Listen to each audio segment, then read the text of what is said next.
Well, that is certainly what we do not want this morning, right? We don't want you to misunderstand the book of Revelation. We don't want you putting any posters of whatsoever of Kirk Cameron on your walls. Right, Aaron Baker? No Kirk Cameron posters on your wall. Okay, all right, good. Just to make sure we got that part straight. Well, hey guys, I'm so glad that you're here. We are continuing in our series this morning in the book of Revelation. We have literally 3 weeks remaining, right? And so of this year, we have 3 weeks remaining in this series. Next Sunday, I'm so excited. I hope that you can come, invite some family and friends. We have our kids that are going to be performing for you next Sunday. And so we're really excited about that.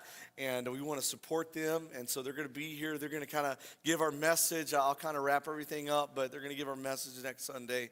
And then following, you want to make sure that you're here on Christmas, okay? Because a very, very key, a very, very pivotal, very, very important message in this series in Stranger Things and Revelation we're going to cover, okay? So make sure you're here. Invite people to come along with you. This is a season, right? If there's ever a great time to invite people to come to church, maybe for the first time, maybe this is your first Sunday back in a while, this is a great time, isn't it, to kind of get people involved in the body of Christ as the church. And so it's a good time to invite people. And then the following Sunday, which is actually going to be on New Year's Eve, we're actually going to be wrapping up this series. And again, a very, very important message as we head into the new year, because I don't know about you, as I've been thinking, as I've been praying for myself, for our church. I'm sorry, by the way, I'm a little bit scratchy. I was coaching soccer all day yesterday, and so I kind of lost my voice. But as I think about 2018, how many of you want that to be the best year in the life of CCLG? I do too. I mean, not just as our church, by the way, not just as our church. I want this to be, a banner year for God in my life, right? I mean, that's what I really want. That's what I'm longing for.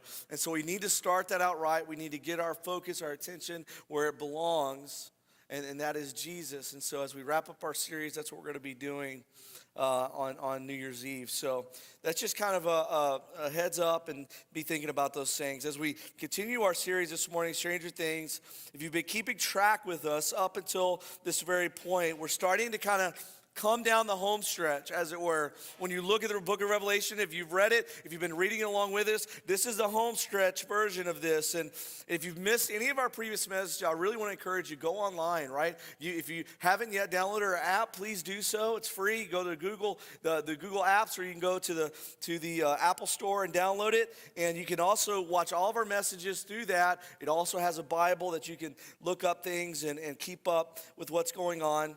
But so far, we've talked about the first 16 chapters, all right? And last week was a really, really kind of over-encompassing sermon on a lot of chapters, but we've covered a lot of ground. And this final 3 weeks, we're going to be covering the last 6 chapters of the book of Revelation. And really, I have to tell you, as much as I love Revelation, and especially the first part, these last 6 chapters are my favorite, all right? And you'll know why as we get through this. But I want to begin with this thought. Have you ever watched a movie or maybe read a book and it's one of your favorites? It's sometimes hard to rank what is your favorite, but it's a classic. It's one of your favorites. And you get to that point in the book, or you get to that point in the movie that's kind of the climactic part, right? Everything it's kind of the apex, as it were. And everything's kind of been building up. It's the moment you've been waiting for, right? And you've been reading about, and it's got to that very moment, right, that you've been longing for. So that's kind of where we're getting to in Revelation. Everything has been building. It's all been good, right? I've really appreciated you guys just kind of bouncing questions off of me and talking about this series. It's been really, really cool to do for me personally as well. But all of our attention, all of our focus has been coming down to this. And there's a number of reasons, okay? One is, we said this from the very beginning, we've been able to get this new, fresh look at who Jesus is. And it's coming into focus all the more. We started out by talking about how, Jesus, as it starts out in Revelation, this great high priest who stands before God on our behalf. That's the picture we see of Jesus. And then it goes on, and we get an even more clear picture of Jesus a little bit later as the Lamb who is slain, right? The Lamb of God who is slain and who alone is worthy to sit on the throne, right? We talked about that. And so we, again, get there, here's the reason this is so important. As Christians and as a church, how we view Jesus means everything. It means everything. How you look at Jesus in your life means everything to you in your life. And it means everything to us as a church. And so part of Revelation is saying, hey, we need to see Jesus in this new way, especially in light of turbulent times. And that's really part of the bigger picture of Revelation and of Jesus. It's this picture of who he is. And not only that, but we've also talked about this. This picture, this mosaic, as it were, is also a picture of discipleship. And so often, when people think of Revelation, that's not really at all what they think about. They don't think about discipleship so much. They think about all the stranger things. That's the reason we call the series Stranger Things. They think about all the strange images, all the strange, symbols. It's the end time events, right? The apocalypse, the end of the world. They think about all of those things. In reality, and again, some of those things are discussed. We've kind of talked about it as we've gone through. But what Jesus is way more concerned with, what Jesus is wanting to reveal to us is how we are supposed to live, how we are supposed to stand firm to the very end, no matter what happens in our lives, no matter what trials come your way, no matter what tribulations you have to go through, no matter how bad things seem to get for you. Jesus is way more concerned. This book is really a call to authentic discipleship. And we're going to see that especially today. It's a call to be authentic disciples of Jesus in light of who Jesus is. And by the way, we're not done. We're not yet done with getting this more clear picture of Jesus. We're going to see that a little bit today, but much more on Christmas Eve, and then we're also going to see it on New Year's Eve as well. But no matter what, again, as you think about life, as you think about all the things in light of who Jesus is, no matter what cultural persecution that you're having to go through, the idea that there's all these pressures of the world that kind of comes our way, right, and pushes us down, no matter what cultural seduction that you have to go through that's really trying to lure you away from Jesus, that's that seductiveness of sin. The question is, and we said this last week, and again, we'll say it again, when the apocalyptic dust settles, will you still be following Jesus? When the apocalyptic dust settles, will you still be standing with him as his disciple? This morning, as we kind of get into Revelation 17 and 18, I want to kind of set the stage like this. These two chapters are filled with things of deception, with misrepresentation, with betrayal. And the reason is actually quite simple. It's because we have an enemy, and we're going to talk a lot about this. We have an enemy who's angry. And we have an enemy who's going down. And if he can't get you to outright deny God, right? If he can't get you to go that far, then what he'll do is he will trick you and he will seduce you. And if he can't get you to just altogether leave Christ, then what he's going to do is he's going to deceive you and he's going to get you to follow a counterfeit discipleship. And that's what we see this morning in these two chapters. This master deceiver, as it were, at work, speaking, of lies constantly. I mean, the Bible calls Satan the father of lies. He's a deceiver. Speaking of deception, now that we are coming into this Christmas season. I was thinking this last week. I know a lot of families have different family traditions. As you think about your family traditions, you have a lot of different family traditions this time of year. But one that my family always did and always practiced, and we kind of do as our family as well with our kids, is we bake Christmas cookies. How many of you bake Christmas cookies? Right? Yeah, they're like, wow, man, it's great, right? Love it. I had some family come in and they brought pumpkin roll. Do you guys know what a pumpkin roll is? Oh, it's heavenly. And but anyway, we love baking Christmas cookies, and we have our favorites. Yell out some of your favorites. Favorite Christmas cookies. Anybody? Shortbread. Okay, I heard that one. What else? Gingerbread. Yeah. Snickerdoodles. Ooh, that's very good. Sugar cookies. Who likes sugar cookies? Anybody? What about lace cookies? You guys know what lace cookies are? Oh, they're so good. I was trying to think of some of my favorites. Fudge.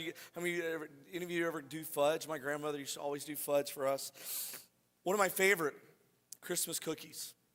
And it was always near and dear to my heart. Whenever I saw my mom making these, I would always get so excited. It was called peanut butter balls. Does anybody know what peanut butter balls are? Okay, some of you have. If you're Southern people, man, if you're from the South or from the Midwest, you probably know, because these things are so delicious. And it's really just kind of peanut butter, sugar, all kind of rolled up and then dipped in chocolate, and then you just eat them one after another, and they're so very, very good. And I would always get so excited, but I have to tell you, my mom, she made another cookie that it looked exactly like peanut butter balls, and some of you know this because you make these yourself. How many of you have ever eaten a bourbon ball before?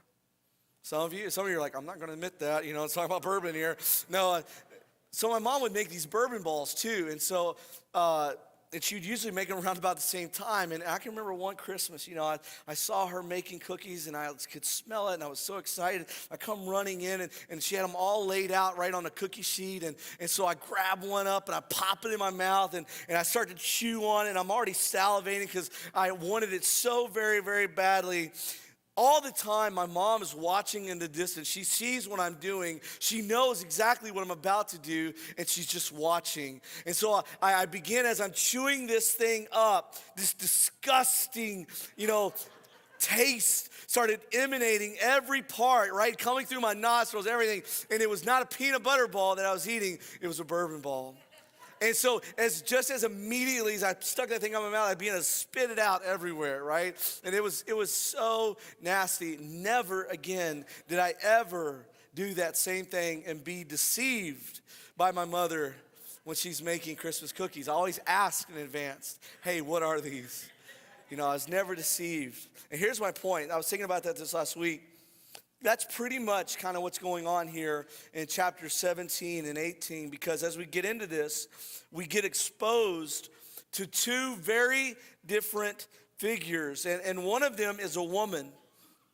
And we learn about this woman is that she is very, very deceptive. She's even manipulative. She's misrepresenting herself. She's described as a prostitute, and she sits upon the scarlet beast. Now, this is some very strange imagery, right? As we think about Stranger Things, as we read this, you're going to see, man, this is some very, very strange stuff. And we've already seen some of this in Revelation already. But what we have to keep in mind here is that the disciple John, he's using some very dramatic language, and it's things that are both symbolic, meaning that they represent something else, and then there's this genre of apocalyptic literature that we've been talking about all along, and what that really means is that there's this bigger picture behind what it is that he is saying, and so for those of you that were here last week in Revelation, we're just coming out, right,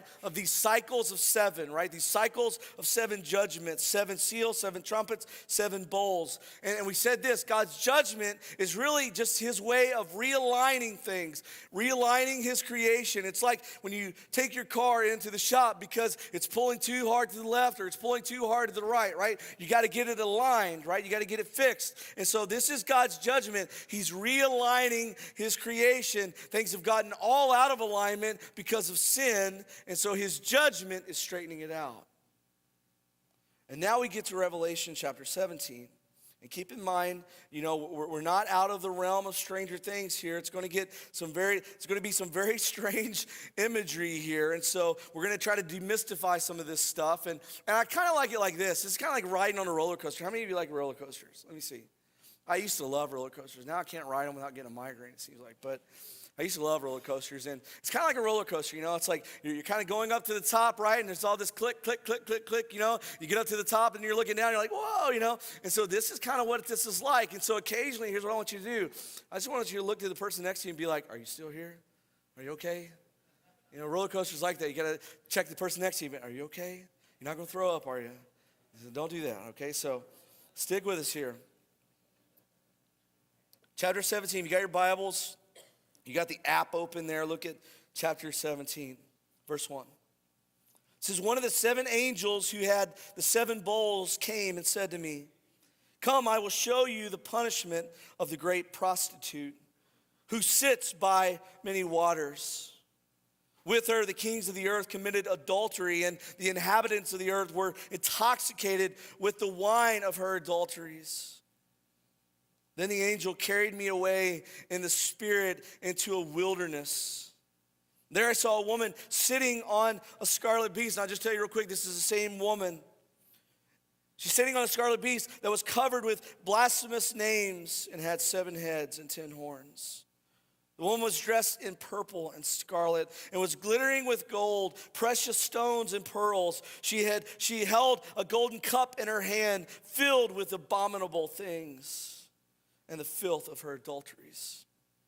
The name written on her forehead was a mystery. Babylon the Great, the mother of prostitutes and of the abominations of the earth. And I saw that the woman was drunk with the blood of God's holy people, the blood of those who bore testimony to Jesus. Now I want to stop here and let's kind of talk about this and break some of this down. John is asked by this angel to kind of go out into the wilderness. And you can kind of imagine this like a desert. And he's exposed to this woman who is described as, we talked about this earlier, as a prostitute. And it says that she's seated at first. It says she's seated upon many waters. And then after that, it says she's seated upon a scarlet beast. And I want you to remember that in apocalyptic literature, this is not uncommon. This is very common to actually mix images in order to communicate a much bigger reality. And so the first thing that this prostitute sits on is relayed to as many waters. And really what he's trying to communicate to us is these many waters kind of represent the many people. And it actually it's going to say that literally word for word a little bit later in the text. But they're the many nations of people. They are all of the inhabitants of the earth that this woman is literally influencing. She's influencing the entire world with her seduction. She's this cultural agent, as it were, of the dragon that we read about earlier in Revelation. And we know, we don't have to guess, we know that this dragon represents Satan. And if you don't know that, you can just go back and read chapters 12 and 14. This red dragon, and we're going to talk about him again in a couple weeks, this red dragon that's hurled to the earth, this devil, this Satan as he's called, cast out of heaven, and all of his followers with him. And we read of this prostitute who it says, and again in verse 5, look there in verse 5, it's written on her forehead this description, Babylon the Great, the mother of prostitutes and of the abominations of the earth. Now that may sound pretty strange to us, right? We read it, we think about it. I mean, she's got this writing on her forehead. I mean, and you think about, how many of you ever done this before? You had a pen or a marker or something, and you're like thinking or something, you put it up, and you make a mark on your cheek or your forehead. How many of you have ever done that before? It can be embarrassing, right? If you don't know about it, right, you don't see it, you walk around all day, you think to yourself, man, nobody told me, right? Not till you get home, you look at yourself in the mirror, like, oh my gosh. It sounds kind of weird to us, but here's what I want you to know. In biblical times, in ancient times, prostitutes would actually kind of use their foreheads like billboards. And they would communicate, literally announce all of their services, who they are on their foreheads, what they had to offer. And so it says on this woman's forehead, it identifies her as Babylon, the city. Now, I want you to know that Babylon, and we see this all throughout Scripture, especially in apocalyptic literature, we see that Babylon is both a location, a city, and a bigger reality. It's specific to a city. We can go back in the Bible all the way in the book of Genesis in chapter 11, and we see that there was this tower of what? Babel, right? And so it originates all the way back there. And you remember, some of you know that story, this Tower of Babel, that was being created where all the people of the earth come together. They decide they're going to build a tower to God, but it's not in honor of God they're building this tower. It's because they wanted to be God.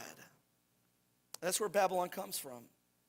They built this tower to be, not to be closer to God, but because they wanted to demonstrate that they really didn't need God. They built this tower to say that, you know what, we're good. We don't need you. And so it was out of pride. It was out of arrogance. And what's interesting about this is really where we see the original sin coming out of as well. Pride, arrogance. You think back to the Garden of Eden. You think back to Adam and Eve. What really tempted them was this idea that they could be God. They could be just like him and see as he sees and make their own decisions and live their own lives however they wanted. They didn't need God at that point, they thought. The same mindset is that of Babel and Babylon. And of course, God knows this. He knows what they're doing. He knows why they're doing it. He puts a stop to the whole project, the Bible says, confuses the languages. They literally disperse around the world from that point on. And here's something that I want you to remember about this. God, when you think about that story in Genesis 11, God's not somehow threatened by these people. The reason he puts a stop to this is because if you think about it, that kind of project really defeats the purpose of the gospel. I want you to think about this, right? The gospel message says that God comes to us, right? Comes down to us, that his love and his grace, it comes to us and not the other way, right? The Tower of Babel says we have to go to God. We have to do it in our own power, right? It's this religious system that we have to create so that we can be close to God. That's just the opposite of the gospel. And so you think about it, as human beings in our own lives, we kind of do this all the time. Build these little towers of Babel, trying to do our own things, trying to do things our own way, trying to live our own lives. And the point is, we have to fight against this mentality, not just one time, but every single day of our lives. We have to fight against that. And it's really, this gospel message is really the Christmas message that God comes to us, right? That he came down to us. We don't have to go up to him. The Bible says that he first loved us, right? In 1 John chapter 4, verse 19, his love and grace comes to us. So the bigger reality of Babylon here is this idea that it's against God's love and his grace. I want you to think about it like this. Babylon is kind of anti-God. Or perhaps even better said, let's forget about God. Let's become our own gods. That's what Babylon represents. It's not just a city or a specific location. It's a mindset. And it represents many locations. And not only that, it represents many periods of time. You think back to the Old Testament, Nineveh is referred to as Babylon. Tyre is referred to as Babylon. Even the world powers like Persia and Greece are referred to as Babylon. And most of you probably already know this, especially if you've read Revelation before. The time at which Revelation is written, who's in control? Rome. And Rome is Babylon. In fact, in verse 9, if that wasn't clear enough, in verse 9, you look there in chapter 17, it says, this calls for a mind with wisdom. The 7 heads are 7 hills on which the woman sits. How many of you know that Rome is surrounded by 7 hills? That's not really the point. The point is that regardless of what time, regardless of what era it is, the mindset of Babylon is always present. And it's all around us. This idea of sin because of pride, because of arrogance, this attitude that I don't need God because I can be God in and of myself. And I can do just fine on my own. This is the mindset of Babylon, and we literally see it all over the place. And notice how the prostitute, right? Look there, verse 4. Notice how she's dressed. She's dressed beautifully. She's dressed expensively. She's holding this golden cup in front of her as if she's enticing us. She's got it filled with seductive things. She's extending it towards us. And I want you to think about it like this. Here's why. Because it's sort of this invitation to us. It's this invitation to the world that we can go with her, man. We can come out on an evening and enjoy ourselves. And she's going to give us something that we can't give of ourselves. She's going to give us a night that we will never forget if you just drink from this golden cup that she offers. And here's what's interesting.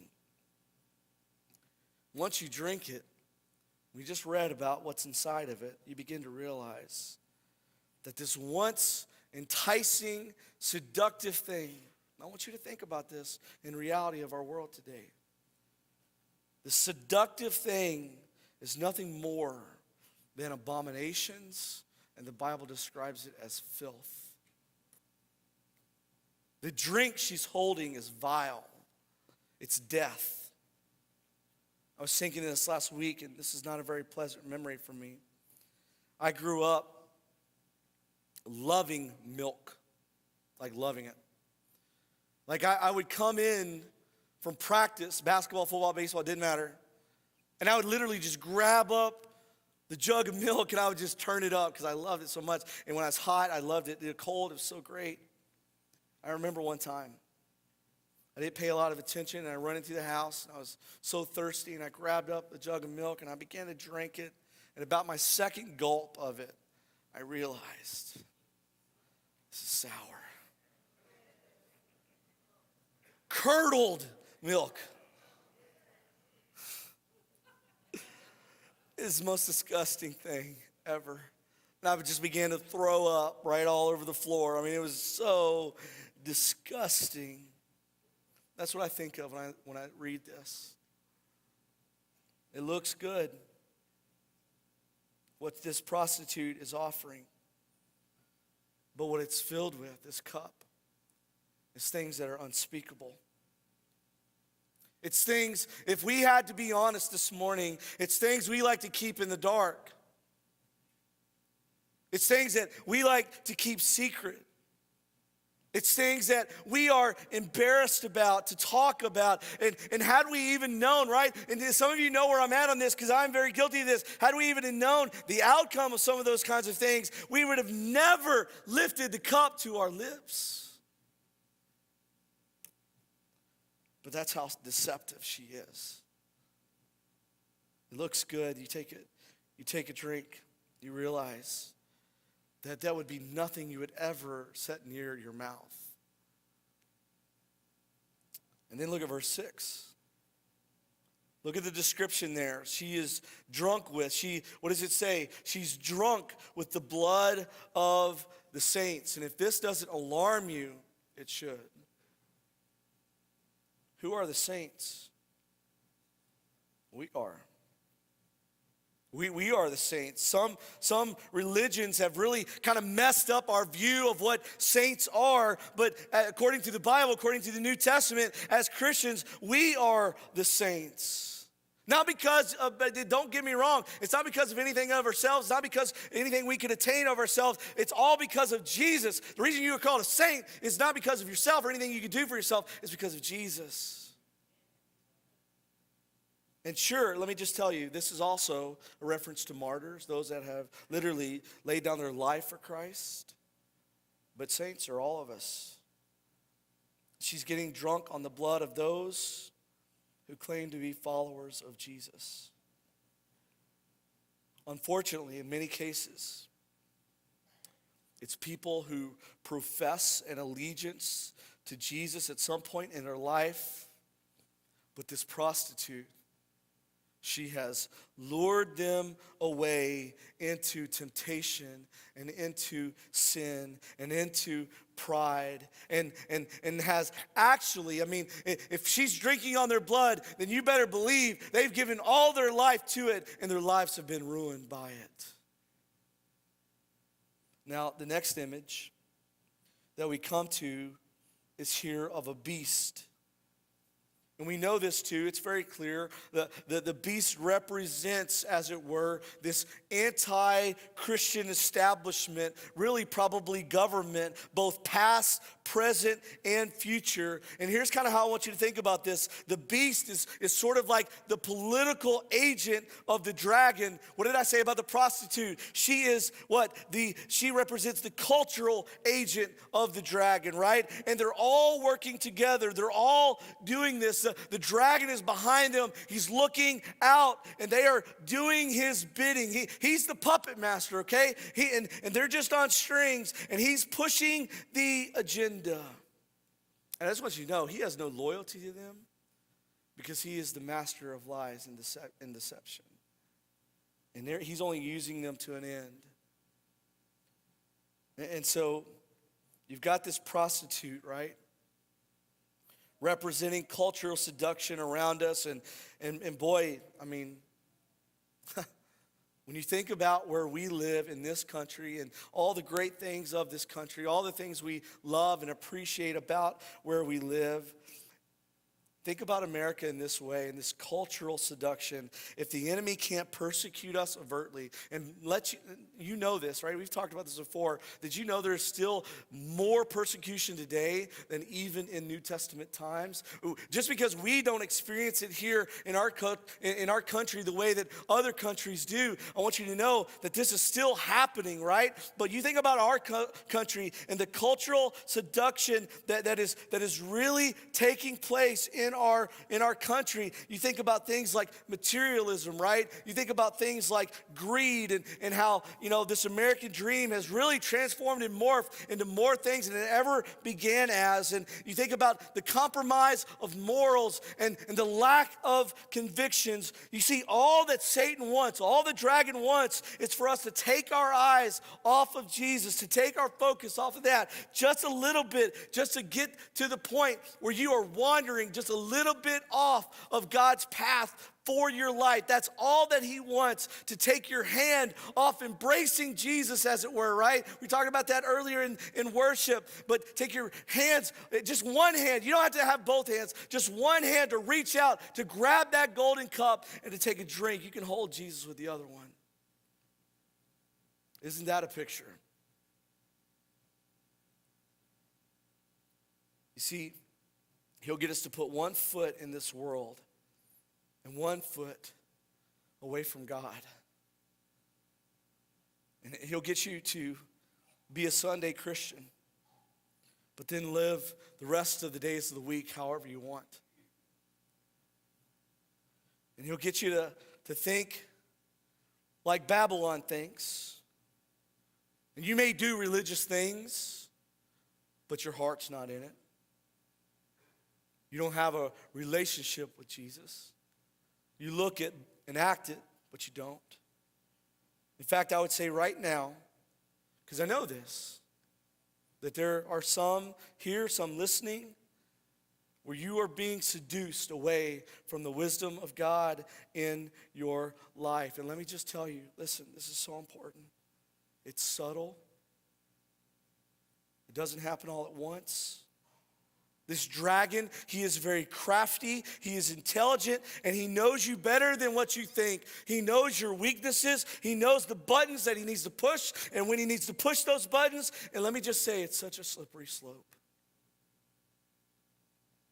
In the book of in the book of Proverbs, chapter 7, I couldn't help but as I was studying these passages and I was thinking about Revelation, this prostitute, and I couldn't help but think in Proverbs the eerily similar descriptions in the book of Proverbs. Look at chapter 7, verse 10. It says, "Then out came a woman to meet him, dressed like a prostitute and with crafty intent.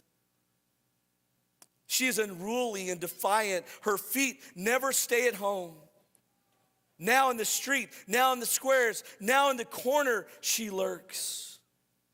It goes on to say in verse 21, a little bit later down in the chapter, with persuasive words, she led him astray. She seduced him with her smooth talk. All at once, he followed her like an ox going to slaughter, like a deer stepping into the noose, till an arrow pierces his liver, like a bird darting into a snare, like little knowing that it will cost him his very life. You see, that's how Satan works. That's how this dragon we're talking about, you don't have to, he doesn't have to get you to fall all at once. All he's got to do is get you to trip up a little bit at a time. You see, you don't have to compromise everything in a day. All he's got to do is get you to take small compromises every day, and they begin to add up. You see, that's how the dragon works in our lives. That's how the dragon works in our families. That's how the dragon works in our marriages and in the church. And listen, it's not because he doesn't know what's coming. We see this here. With all the bad that we seem to be talking about, there's also the good. And he does. The dragon knows in Revelation 18 and 19, that's where these chapters come into play. He sees his final destruction. We see Babylon. We see the prostitute. We see the beast. We see the dragon all going down, all meeting their destruction. I get this question a lot. If Satan knows he's defeated, then why does he continue to fight? Why does he continue to create evil? And why does he lie? Why does he deceive? Why does he continue to do those things? And let me just say that the answer is actually quite simple. It's because he too is feeding on, he too is drinking the same type of seductions, the same type of lies, the same type of pride, the same type of arrogance. He's doing the same things. And as a pastor, here's the thing, right? I get to see some really, really cool things in people's lives. One of the things I love about my job is I get to see some really, really cool blessings in people's lives. But you know what else? And I really don't like this about what I do. I also get a front row seat to some of the most heartbreaking things in people's lives. And it's all sorts of things.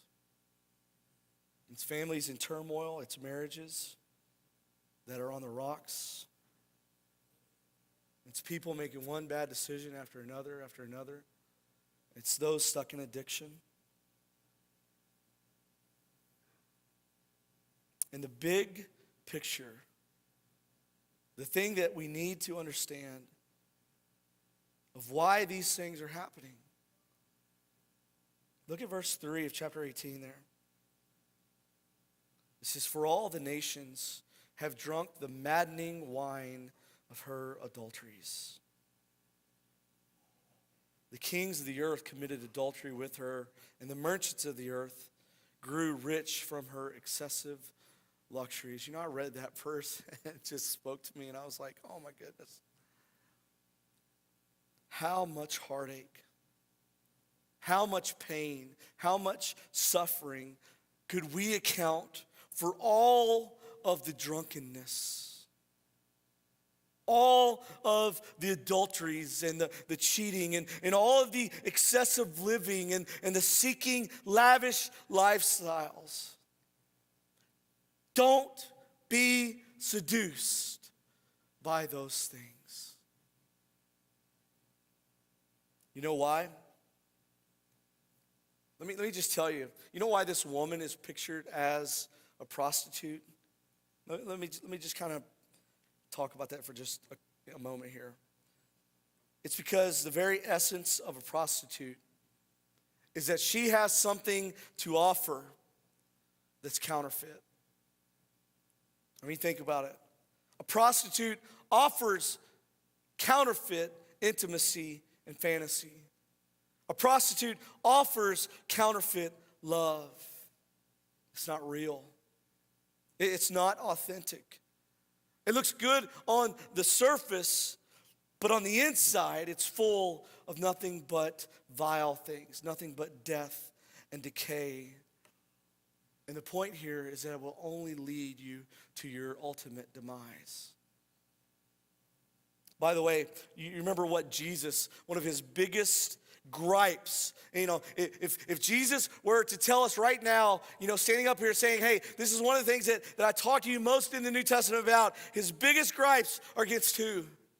The Pharisees, right? The religious leaders, right? And what would he tell them? You go back to Matthew chapter 23, verses 27 through 28. There's the woe passages in the Bible, right? He says, woe to you, teachers of the law and Pharisees, you hypocrites. You're like whitewashed tombs, which look beautiful on the outside, but on the inside, you are only full of bones of the dead and everything unclean.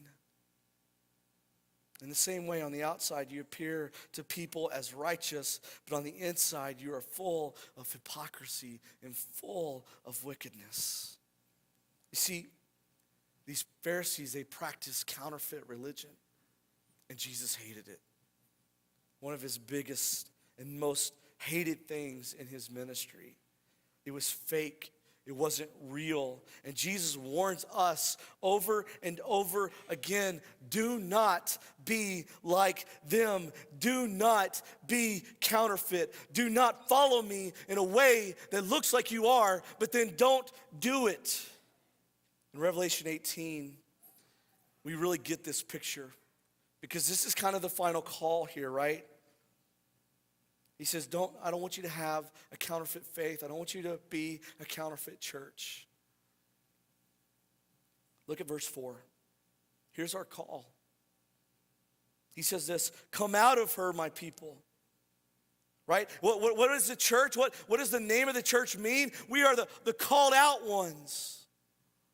He says very plainly, come out of her, my people, so that you will not share in her sins, so that you will not receive any of her plagues, for her sins are piled up to heaven, and God has remembered her crimes. What is Jesus revealing to us here in Revelation? What is he telling us? What is he communicating to us? Well, eventually, we're going to be reading about in the next two really in the next last of the 3 chapters here, we're going to be reading about this new Jerusalem, this new city of God that he is creating.